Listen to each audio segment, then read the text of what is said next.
नमस्कार मित्रांनो, काल माझा टेटचा पेपर होता आणि तो पेपर कसा गेला, कसे प्रश्न होते त्याबद्दल मी तुम्हाला सविस्तर सांगणार आहे.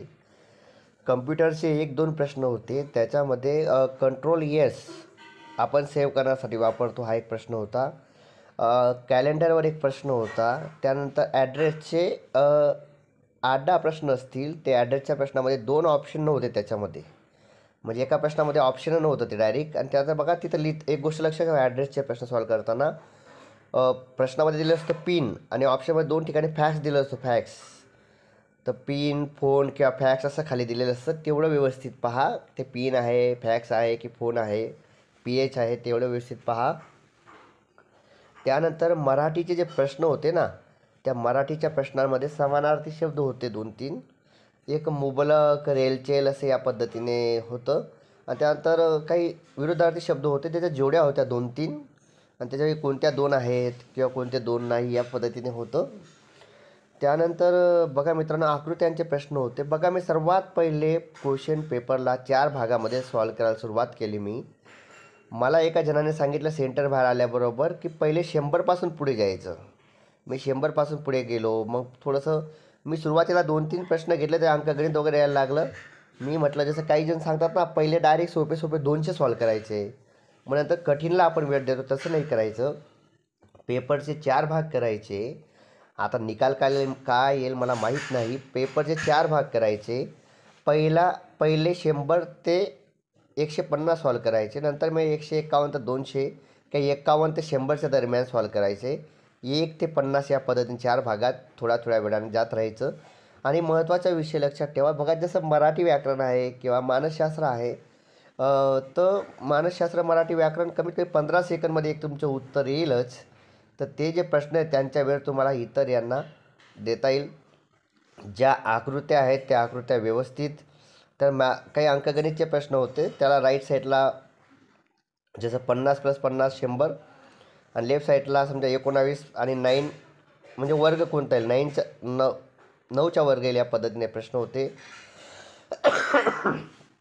मित्रांनो. त्यानंतर बघा, जसं मॅथ सांगितलं तुम्हाला मी, त्यानंतर काही हे होते शब्दकोशचे शब्द 4 शब्द दिले होते, त्यांना 4 क्रमाने लिहा.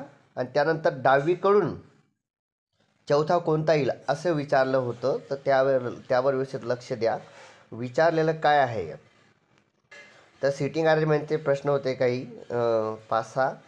त्यानंतर आकृत्यांचे मी तुम्हाला सांगितलंच. मराठी व्याकरण एका यूट्यूबरने खूप छान सांगितलं होतं की जो खरा टीचर आहे त्याला मानसशास्त्राचे प्रश्न येणारच आहेत. तर या पद्धतीने कालचा पेपर होता, जो एकदम सुंदर छान पद्धतीने. त्याच्यात ते काही प्रश्न तुम्हाला, जसं मी म्हणतो की अल्फाबेटचे 2-3 होते, ABC या पद्धतीने 2-4 प्रश्न तेही होते. आणि बघा, 10-12 प्रश्न जे असतात त्या पद्धतीने सर्व पेपर एकदम छान पद्धतीने होता. इंग्रजीचे काही प्रश्न होते आणि मराठी व्याकरणाला एक बघा एक पॅसेज होता. त्याच्यामध्ये ABCD या जागी कोणता शब्द येईल या पद्धतीने होतं. आणि काही ज्या म्हणी होत्या, ते की पूर्ण वाक्य होतं, त्याच्यामध्ये तो शब्द, जसं मांजर आहे, समजा मांजरमध्ये ज येतं जहाजच्या, तर त्यात झबल्याच्या होतं. कोणता शब्द चुकीचे आहे ते ABCD प्रमाणे दिले होते, त्यांना आपल्याला निवडायचं होतं. काही वाक्य होते, राम आज आजारी आहे म्हणून शाळेत चालला. हे वाक्य 4 टप्प्यामध्ये होते. शाळेत चालला, आजारी आहे, राम आज, असं 4 टप्प्यामध्ये वाक्य. तर आपल्याला क्रम लावायचा होता ABCD प्रमाणे, BDACS या पद्धतीप्रमाणे. तर या पद्धतीने पेपर तुम्ही 4 टप्प्यात सॉल्व करू शकता तुमच्या पद्धतीने. पण तुम्ही जर, मला असं वाटतं मित्रांनो, तुम्ही जर डायरेक्ट म्हणाल की पहिले 1 ते डायरेक्ट 200पर्यंत सोपे सॉल्व करतो, नंतर तुम्ही कठीणमध्ये अटका, तर असं करू नका. त्यानंतर काही चिन्ह, स्टार वगैरे, हॅश, बरोबर, हे चिन्ह होते. त्यानंतर नंबर होते, अल्फाबेट होते त्याच्यामध्ये. त्यात पहिला नंतर चौथा कोणता. आणि महत्त्वाचा विषय, जे सध्या यूट्यूबर शिकवत आहेत, काही फेमस यूट्यूबर, तर त्यांचे प्रश्न बरोबर येत आहेत. तर त्यांचा व्यवस्थित सखोल अभ्यास करा. तुमच्या काही नोट्स असतील त्याचा अभ्यास करा. मराठी आणि मानसशास्त्राचे बिलकुल टेन्शन घेऊ नका, काही आरामात तुम्ही सॉल्व करू शकता. जे काही प्रश्न माझ्यासमोर होते, मला आठवले, मी तुम्हाला लगेच सांगितले.